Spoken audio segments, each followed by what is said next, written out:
jadi di sana bias untuk PAPS, pencegahan anak putus sekolah melalui kriteria domisili. Itu yang mungkin ini perlu dipikir ulang. Nanti kita bisa lihat di database Puspresnas. Oke. Bisa dilihat. Pusat prestasi berarti ya itu Ya, ya. Pusat Prestasi Nasional. Nasional ya. Ternyata untuk kota Tasik misal ya, peringkat pertamanya bukan SMA negeri. Tidak akan sebut SMA-nya, bukan. Ya SMA salah satu di SMA tingkat Jawa swasta. Barat aja ya. Ya. Ternyata juga swasta. Saya yang tahun 90-an masuk ke perguruan tinggi negeri ya, dari SMA kampung di gunung pun kalau skornya tinggi dia bisa masuk ke jurusan favorit di universitas favorit.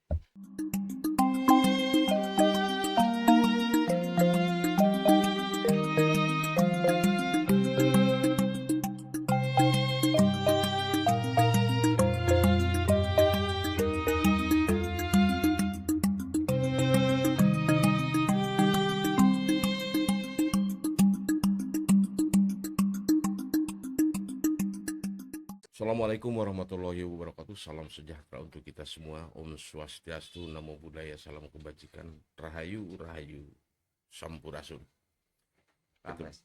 Ketemu kembali di channel Berpikir Merdeka, Rakyat Bicara di channel Pikirkan Rakyat.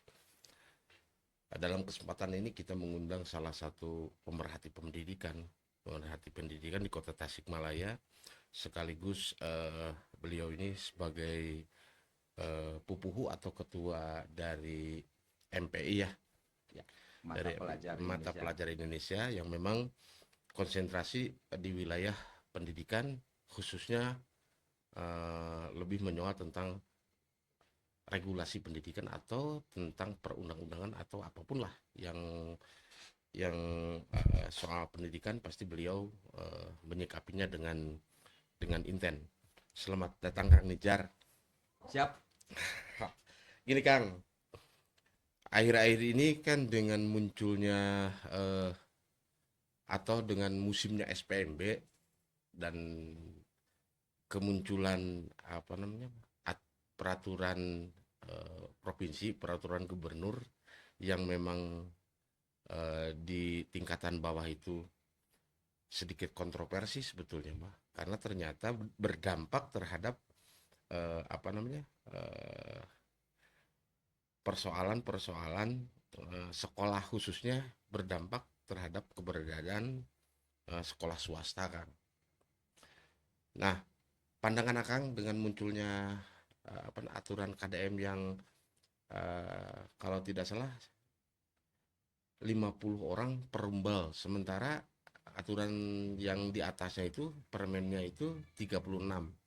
Nah, terkesan ini kan bertabrakan antara yang dimunculkan oleh provinsi dengan aturan yang digelontorkan oleh pusat. Nah, menurut Akang sebagai pemerhati, salah satunya dampaknya ini sangat kerasa, dan minggu-minggu ini justru semua media baik mainstream atau media medsos atau medsos itu menyikapinya berbagai macam, ada yang pro, ada yang kontra dan sebagainya. Nah, pandangan Akang gimana, Kang? Ya, baik, terima kasih. Jadi yang pertama, kita harus menyambut baik niat dari pemerintah. Betul. Melalui Kang Didi Mulyadi. Ya, KDM lah ya. Ya, betul, KDM untuk dalam tanda petik ya, zero putus sekolah se-Jawa Barat. Betul. Itu sebuah niat yang sangat mulia. Betul. Nah, yang kedua, bagaimana turunan dari program ini atau pelaksanaannya? Ya, teknisnya, secara teknisnya ya. Betul. Dan yang kita ketahui selama ini kan sebagai masyarakat ada 2 tahap tuh. Betul. Tahap 1 dan tahap 2. Nah, yang ini menyusul kemudian. Yang ini menyusul kemudian. Yang kemudian di masyarakat umum kemudian dinamakan dengan pencegahan anak putus sekolah, ya. PAPS. Ya. Dan itu sebetulnya sangat baik, sangat bagus. Karena apa? pemerintah peduli untuk hak mendapatkan pendidikan atau akses pendidikan itu bisa eh, sesuai dengan menyasar semua golongan. sesuai dengan amanat Undang-Undang 45 ya, Ya, pasal 30 betul. bahwa berhak mendapatkan pendidikan lah gitu Ya, ya. betul Oke, oke, sekali. oke, oke, oke, oke. Bahkan misalkan di Kota Tasikmalaya untuk menampung itu diinisiasilah sekolah baru juga kan di Oke. tingkat Ya, di ya, tingkat ya, ya, ya, SMA ya, ya, juga. ya.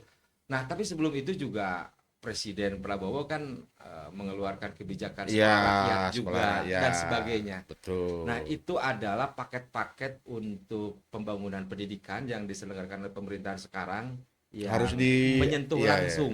harus disambut dengan sukacita berarti. Betul Seharusnya sekali. kan gitu ya. Ya, betul, betul, betul.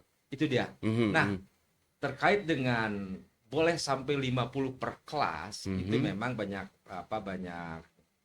Ru- perspektif yang Betul. bisa dibahas ya. Mhm. Tetapi saya melihat cara berpikir pemerintah itu datanya itu mungkin boleh debatable. Ya, ya. Data misalkan sekian ratus ribu di Provinsi Jawa Barat, Ya, dan itu kan dimunculkan oleh Sekda kalau tidak salah, ya bahwa di Jawa Barat itu sekian ratus ribu itu apa namanya eh, potensi anak putus sekolah betul gitu. sekali. Nah, paling tidak sebagai masyarakat kita bisa mengeceknya Mhm. dari kepesertaan program Indonesia Pintar, Oh, PIP. clear, clear, Paling clear, tidak clear, sebagai clear. masyarakat ya, Ya, ya, ya, seperti ya, ya. seperti saya bisa melihatnya dari situ. Oke, dan itu terbuka kan? Ya, dan Bisa itu bisa terbuka. saja bisa siapapun mengakses itu. Betul, ada di laman atau di tautan atau di link pip.kemdikdasmen.go.id. Oke, Bahkan itu by name by dari address. dari SMP, SD atau SMA mana atau Aha, SMK aha, mana. aha. Oke, oke. Bisa dilihat. Nah, misal saya coba saja iseng untuk Mengecek. mengecek. Nah, untuk tahun 2025 ini jumlah penerima PIP di Kota Tasikmalaya itu SD dan MI Madrasah Ibtidaiyah Mhm. itu 5.516 Orang. SD loh ya. Kota Tasik ini khusus Kota Kota. Tasik. Yang kedua SMP dan Sanawiyah baik negeri maupun swasta ini ya. Mhm, mhm. Penerimanya 4.559. Berarti dari SD ke SMP atau dari MI ke Sanawiyah Mhm. menurun 1.000. Sekira 1.000 penerima PIP menurun. Dan Artinya, penerimanya. kalau menurun artinya berarti yang kemarin itu berubah status berarti ya? Ya, bisa berubah status atau kultur di Priangan Timur itu kan ada yang ke pesantren. Oke, benar. Kultur di Priangan Dan Timur. itu tidak tersasar oleh PIP ya? Oke, oke. Artinya boleh jadi anak-anak ini juga pesantren Betul. dan tidak terdata di PIP Nah, karena dan memang di beda kementerian, beda ya. ruang lah Ya, gitu ya, ya. betul.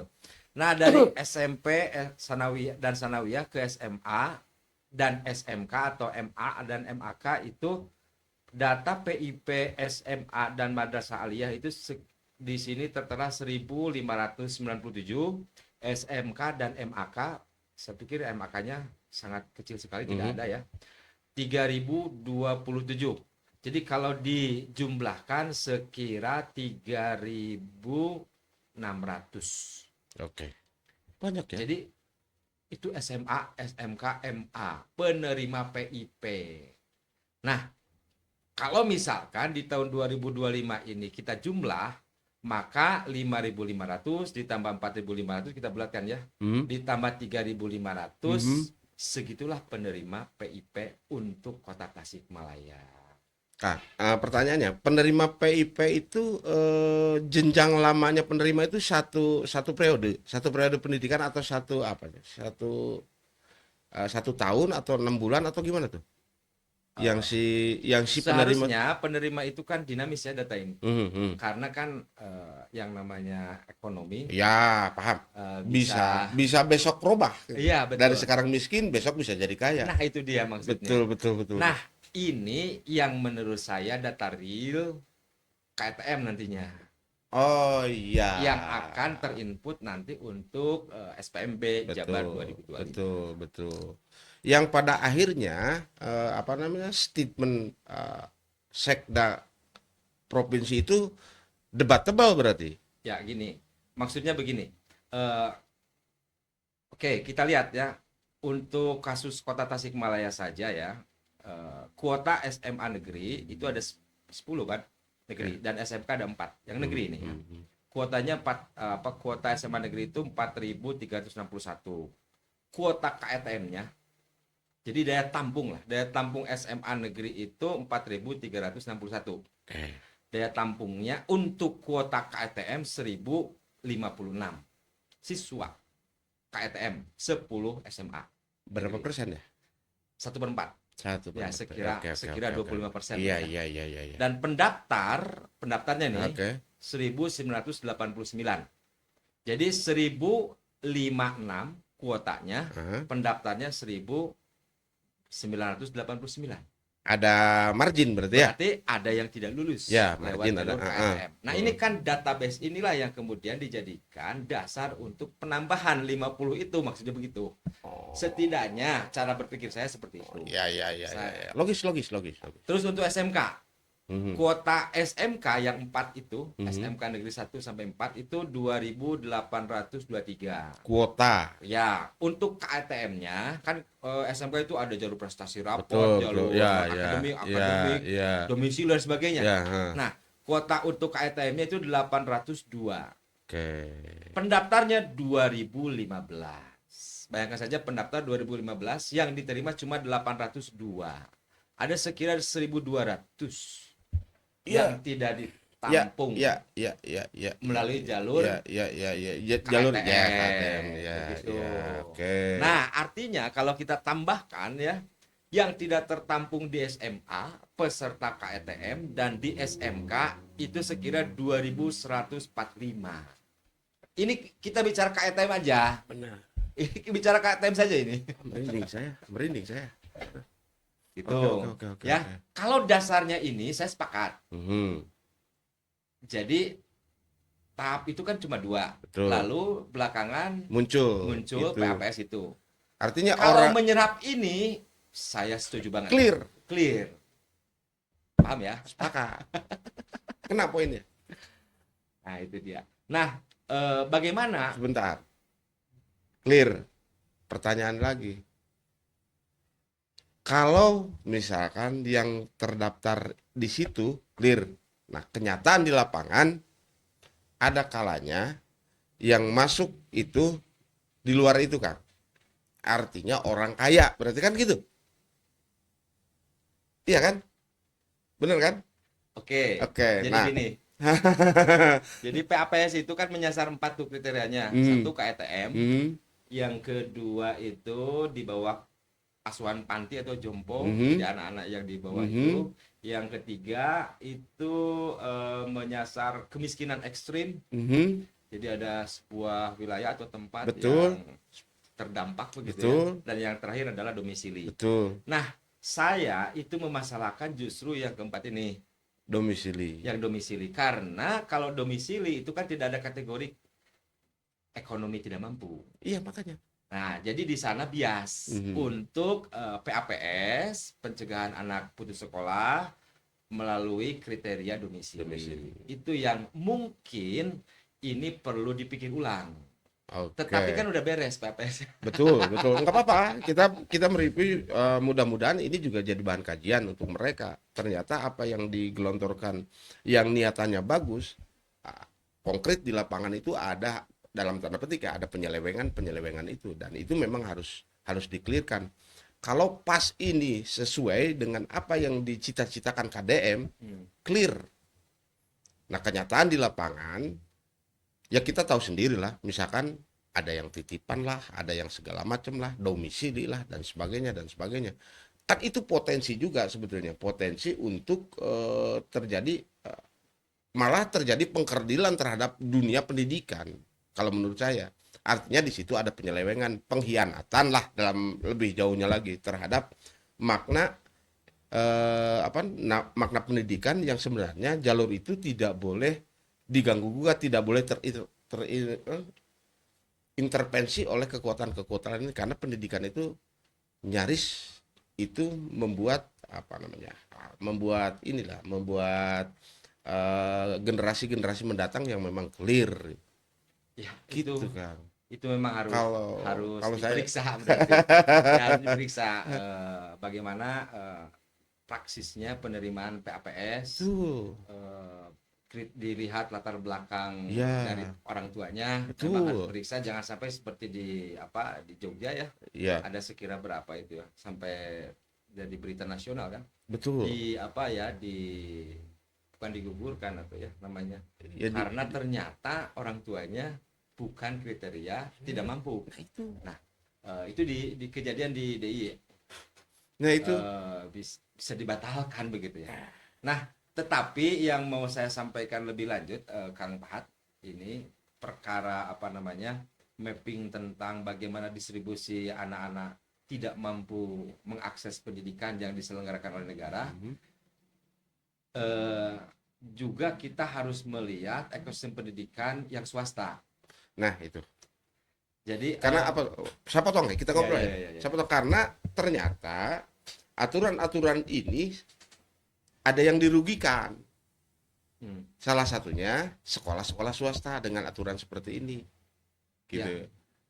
Malahan sekolah swasta itu dengan aturan seperti itu, dan kemarin juga banyak yang ngomong ke sini. Di Malahan media sosial banyak. ya satu di media sosial. Terus ada juga teman-teman dari MKKS dari MKKS swasta. Itu gelisah dengan ada aturan ini, gelisah.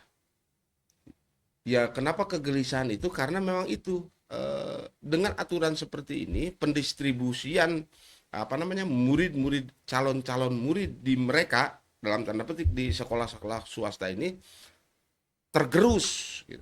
Tergerus yang pada akhirnya sekolah swasta ini apa namanya?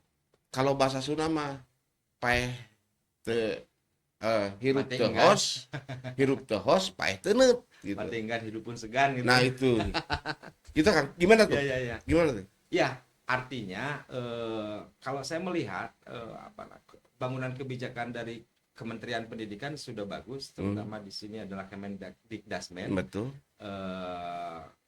Bagaimana niatan dari kementerian itu memberdayakan potensi sekolah swasta. Betul.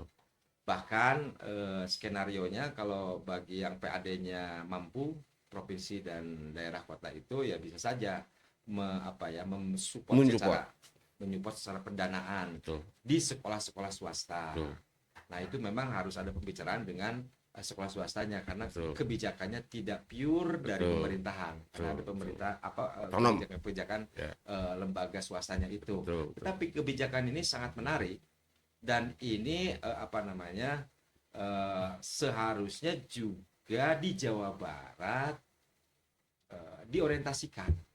Okay. Tetapi karena memang mungkin pembacaan dari provinsi itu adalah extraordinary, kejadian yang luar biasa, ada sekian ratus ribu yang akan putus sekolah. Tapi kan, padahal masih debatable sebetulnya. Ya, tapi kan kalau misalkan melihat ini di Kota Tasik ya, yang penerima PIP itu ya yang SD, SMI 5.500, SMP Sanawiyah 4.500, SMA, SMK dan MA 3.500. Kalau misalkan skenario-nya ini sudah ditanggung negara, maka yang SD masuk ke SMP juga dia kan sudah berstatus sebagai PIP. Betul. Tidak riskan untuk putus sekolah gitu loh. Betul. Maksudnya gitu.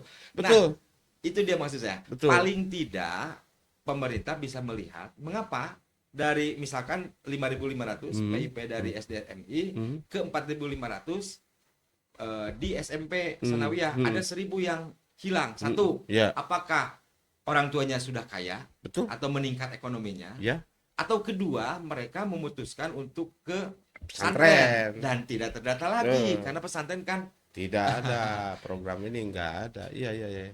Ah, itu dia maksudnya. Oke. Nah, ini masuk ke wilayah anak nih, Kang. Kalau misalkan tiba-tiba anak yang tadi diamanatkan, katakanlah diamanatkan oleh KDM itu dengan 50 maksimal 50, bisa saja berapa maksimal 50.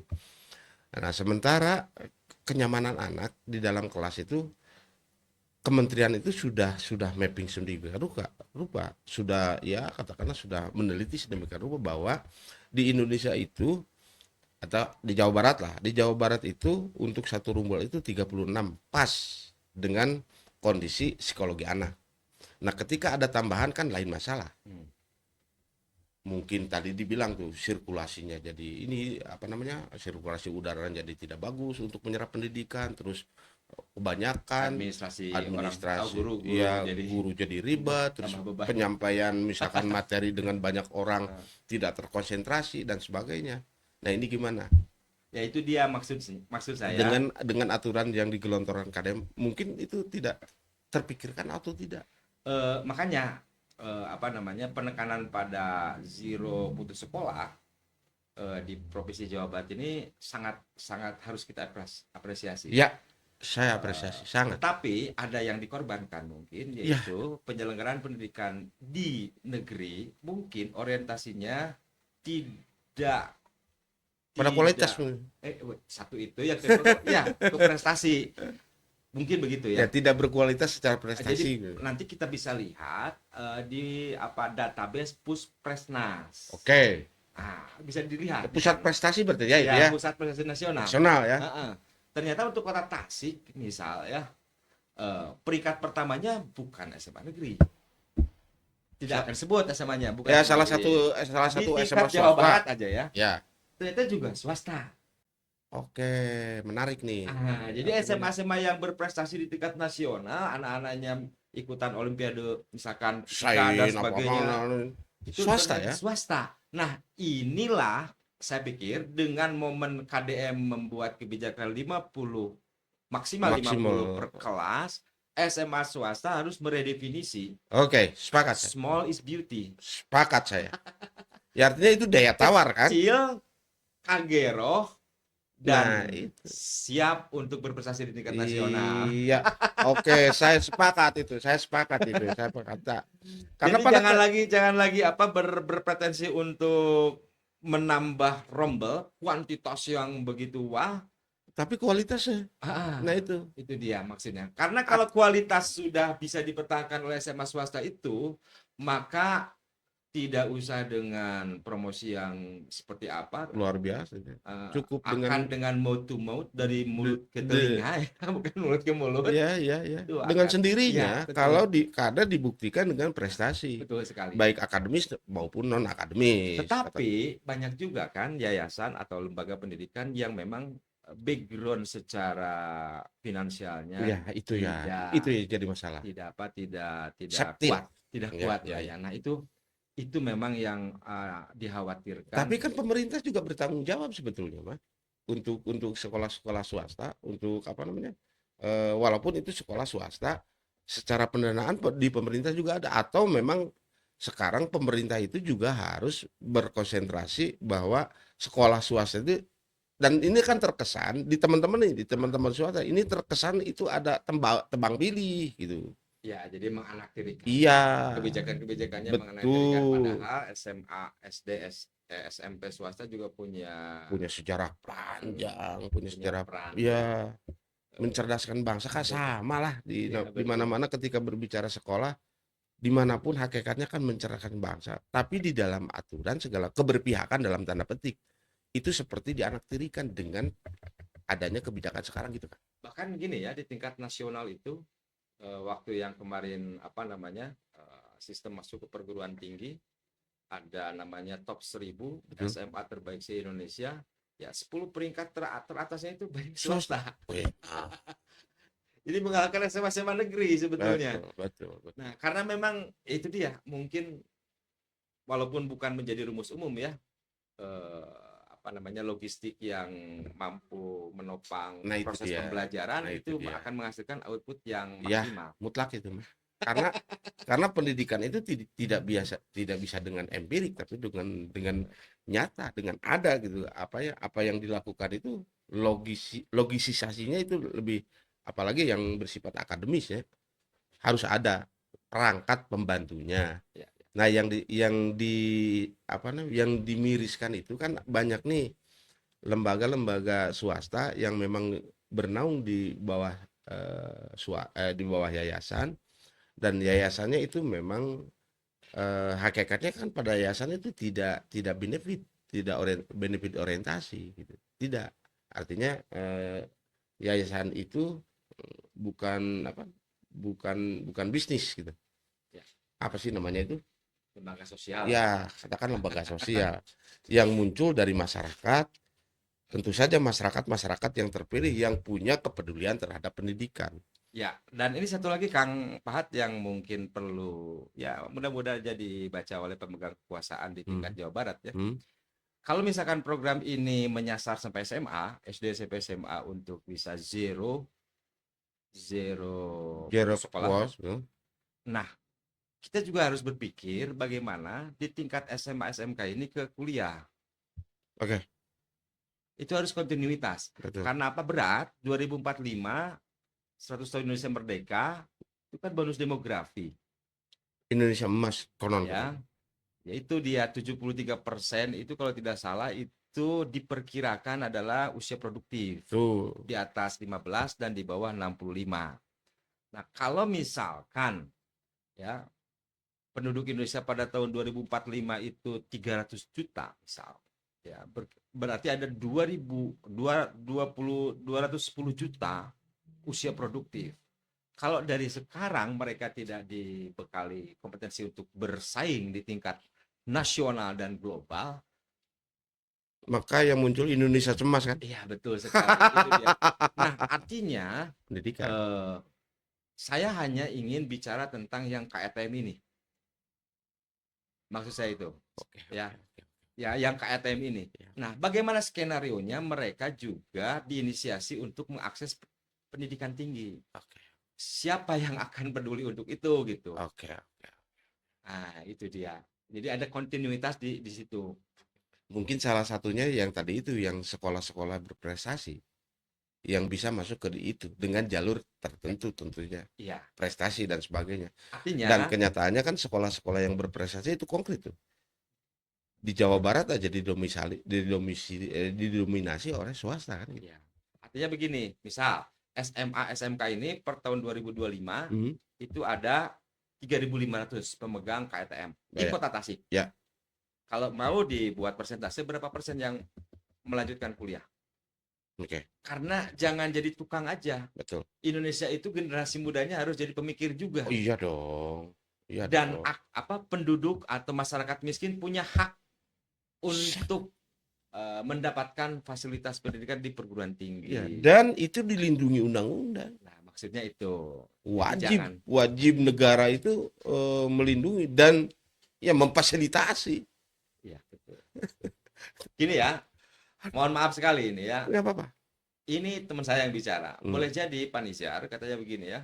SMK itu 70% desain pembelajarannya adalah siap kerja, 30% teori. Hmm. SMK itu begitu. Ya. Jadi kalaupun tidak melanjutkan kuliah, mereka punya modal untuk bekerja, Betul. membuka lapangan sendiri atau Life bekerja. skill lah ya, Ya, dihantamnya itu. ya. Tetapi SMA enggak. Ya, SMA itu desain pembelajarannya wajib melanjutkan.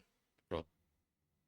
Kalau tidak melanjutkan, dia tidak punya skill. kecuali dia di luar kurikulum Ya, SMA dia punya ya. kursus apa dan sebagainya begitu Kecuali ya. orang tuanya kaya, dia dapat warisan dan melanjutkan apa namanya ya kerja orang tua misalkan, itu lain misalnya. Jadi Tapi secara konseptual SMA itu wajib melanjutkan. betul. Secara konseptual. Nah, kalau misalkan yang melanjutkan dari SMA ini hanya 10%, jadi 90% tanggung jawab siapa? Wah, ya, ya, Ini ya, untuk ya, urusannya Kota Tasik aja. ya, ya, Belum se-Indonesia nanti. iya, iya, iya, iya.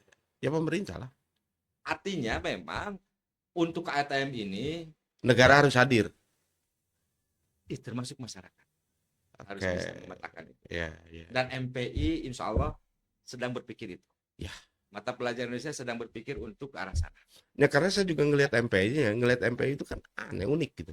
Tiba-tiba persoalan ini yang jadi orang-orang lain kan lain tuh ada apa namanya pemerhati anu, pemerhati. Justru ini kan pemerhati untuk keberpihakan terhadap bonus demografi, artinya anak-anak produktif di usia-usia memang dibeli anak-anak itu wajib hukumnya untuk mencari ilmu, artinya mencari bersekolah lah. Nah, terlepas itu sekolahnya swasta atau negeri, itu lain masalah. Yang jelas program pemerintah untuk mencerokan PAS itu, ya MPI juga harus bertanggung jawab dong. Ah, Bukan tanggung jawab, mungkin keberpihakan, punya punya apa, perhatian, dan apa yang bisa dilakukan ya kita lakukan sekecil apapun ya. gitu. Ya, itu tanggung jawab moral ini mah kan itu maksudnya gitu. Begitu Oke, oke, Kang oke, Man, oke, oke, terima oke, kasih oke. ya. Enggak, ada lagi nih Kang. Oh ya, ya, Ada ya, ya, lagi ya, Kang. ya, ya, ya, ya. Yang berkembang di masyarakat sekarang ini, nih banyak lah di negara Konoha lah ya, di negara Konoha. Justru penyelewengan dari penambahan ini itu menjadi potensi, Kang. Malahan ada juga kasus-kasus yang menarik, yang sebetulnya itu untuk untuk penerima KIS misalkan, atau yang tidak keterima itu tapi terdata di database, kan hakikatnya untuk Ekonomi tidak mampu. ya ekonomi tidak mampu, terus dibantu dengan KIS dan sebagainya, tapi tidak keterima misalkan, tiba-tiba ada peluang nih, ada peluang dari KDM untuk menambah. Hmm. Harusnya kan dari sini, Hmm. yang tadi dikatakan dari yang tidak terima itu dicari nih, di Hmm. tracking sedemikian rupa dan sebagainya. Trackingnya itu sudah di masyarakat, tapi ternyata yang masuk lain kan, ada, dan itu berhadapan sekali dengan saya. Seperti ini, Ya makanya saya kan oknum lah ya. dari awal sudah mengingatkan PAPS, pencegahan anak putus sekolah, itu kriteria untuk domisili. Saya pikir itu perlu Penting, dipikir ulang, janganlah, ya. karena bias, Nah, karena bias itu dengan tujuan PAPS sendiri. betul. Itu. Yang pada akhirnya itu kan, ya kita mah bukan aneh ya berandai-andai itu kan rentan sekali dengan persoalan ya itulah jual beli, katakanlah Ya, seperti itu, sangat rentan sekali tuh kan. Ya adalah di sini beberapa contoh, dan itu saya juga ya, kok sampai sebegininya ya, dia itu ya orang kalau kalau belum misalkan lagi titipan kan. ya kalau misalkan PAPS itu meniadakan jalur domisili, itu akan memungkinkan sekolah swasta untuk lebih berdaya. Betul, betul, Karena sekolah swasta ya pada umumnya kan ada biaya tambahan yang betul, itu dikeluarkan dari orang tuanya. betul, Tapi kalau misalkan sekolah negeri membuka jalur PAPS dan ada domisilinya, berarti itu kan kue untuk swasta itu terambil. betul, betul, betul, Mungkin seperti itu kurang betul, betul. lebihnya. Terus kalau berbicara tentang biaya kan, sekarang rumor di masyarakat itu ketika ngomong sekolah swasta itu mahal katanya kan Ya, gitu. ya, ya. Padahal kan kenyataannya tidak seperti itu. Kang, begini ya, pendidikan itu adalah investasi bagi orang tua. Anak diberi tanah, rumah bisa hilang habis karena anaknya tidak bisa merawat bahkan menambahkannya. Betul, Tapi pendidikan itu investasi yang bisa terus berkembang, bertambah bagi orang tua yang berpikiran maju. betul. Berapapun biaya ketika orang tua kasarnya diayak-ayakeun nu eueuh ge Ya, untuk pendidikan, termasuk bagaimana peluang untuk menawarkan pendidikan yang lain dari penyelenggaraan pendidikan di sekolah negeri. Sekolah swasta kayak misalkan SMA-SMA yang berafiliasi pada agama tertentu akan mhm, menawarkan nilai keagamaannya. betul. Itu yang lebihnya berarti kan dia ada nilai Plus gitu ya, ya. nilai plus. Nah, itu orang tua sudah berpikir ke sana. Bagi orang tua yang berkecukupan, berpikirnya ingin anak tidak hanya pintar tetapi Betul. juga punya akhlak yang Ya. baik, AQ dan SQ-nya itu seimbang. spiritual Betul. quotient-nya juga bagus. Nah, eh, sudah menjadi rahasia umum kan, masuk ke kedokteran berapa, apa namanya, Ya. kalau lewat jalur mandiri berapa, Oh. mending investasi dari SD, SMP, SMA, Sepakat saya. sehingga tidak Prestasi usah keluar uang keluar uang karena gede. prestasi anak. Iya, begitu maksudnya.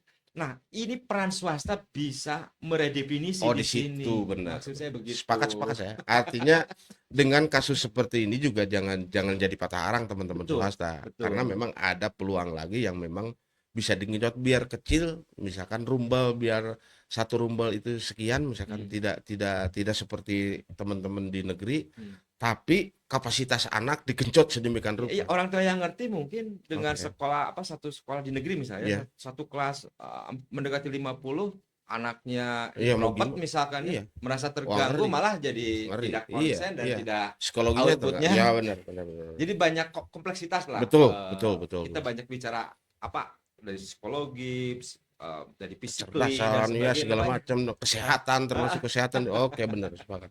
Iya, oke, Kang. Luar biasa pencerahan yang sangat luar biasa sekali tentang dunia pendidikan. Jadi kepada teman-teman yang memang Oh ya dengan satu lagi oh ya lupa, ya ya ya. lupa Oke, satu lagi oke, ini oke, penting oke, nih buat oke. masyarakat dan sekolah baik negeri atau Oke, swasta. oke. Jadi begini, kebijakan sekarang ini apa namanya meniadakan masuk ke perguruan tinggi melalui jalur rapor Oke. karena banyak sodakohnya,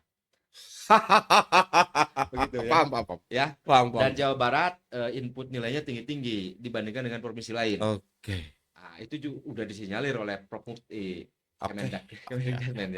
Jadi apa dari kementerian itu kan akan mengadakan TKA tes kemampuan akademik semacam ujian nasional, tetapi tidak wajib. Hanya saja itu dijadikan hasilnya atau skornya dijadikan untuk Ukuran masuk ke perguruan tinggi. Oke. Jadi tidak lagi input rapot semester 1 sampai Oke. 5, Iya betul, betul, betul. tapi TKA.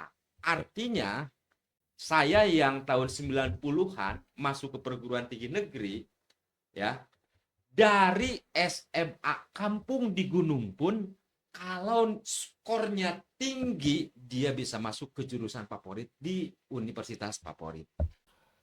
Kasarnya dari pegunungan SMA-nya mau swasta mau negeri, tapi TKA-nya bagus, anak TKA apaan tuh? Supaya tes kemampuan akademik. Oke, nah, tes Nah, kemampuan akademik iya. artinya intelektualnya kalau begitu. Iya. Oke. Bagus, dia bisa mendaftar ke kedokteran Unpad. Oke.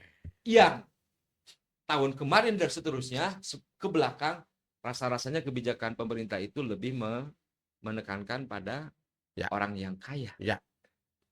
Ya. Sangat jarang anak miskin masuk ke kedokteran. Oh, jarang. Karena ternyata mahalnya, masuknya juga mahal dan segala macam. Wah, ini Nah, gimana? tapi dengan kebijakan pemerintah ini Sekarang ya, ya, sekarang ya. ya. Jadi anak yang pemegang KTM pun, ayo Bisa. imajimu munculkan, Oke. visimu perjelas. Oke. Kalau saya 5 tahun ke depan ingin memakai baju berwarna putih, jas, ada sesuatu menempel di telinga, Oke. ada orang berbaring, imaji kamu ingin jadi dokter. Oke, mantapkan itu, seriuskan untuk TKA nanti, melamar ke perguruan tinggi. Oke. Dan sekarang siapapun bisa. Mau negeri, mau swasta, mau di kota, mau di pegunungan. Tidak ada kaya dan miskin. Ah, Bebas. Oke, itu dia. menarik. Ya oke. Artinya bahwa ada peluang sebetulnya, ada peluang untuk teman-teman yang ya jangan patah arang lah Kak. Di ya adik-adik lah ya, jangan patah arang karena memang misalkan di sekolah yang tidak favorit, yang namanya sekolah itu sama semuanya, kurikulumnya sama. Intinya tergantung kepada kita yang belajar itu keseriusan dan kecerdasan dan belajar itu ya dengan baik supaya apa yang tadi dikatakan oleh Kang Nijar itu bisa tercapai. Oke? Terima kasih. Oke, terima kasih Kang Nijar. Bincang-bincang yang luar biasa ini juga bincang sejenis bincang apa support untuk teman-teman adik-adik yang memang sekarang itu keinginannya tidak untuk masuk ke sekolah yang diinginkan itu yang favorit dalam tanda petik juga sebetulnya masih debatable favorit itu tidak bisa masuk di sekolah-sekolah biasa aja, jangan patah arang karena ternyata peluang itu terbuka lebar, tidak ada batasan, tidak ada miskin, tidak ada kaya, yang jelas kitanya si anak itu yang memang harus cerdas, TPA-nya harus luar biasa. Oke, kembali lagi di channel Pikirkan Rakyat dengan pembicaraan yang lain tentunya. Assalamualaikum warahmatullahi wabarakatuh.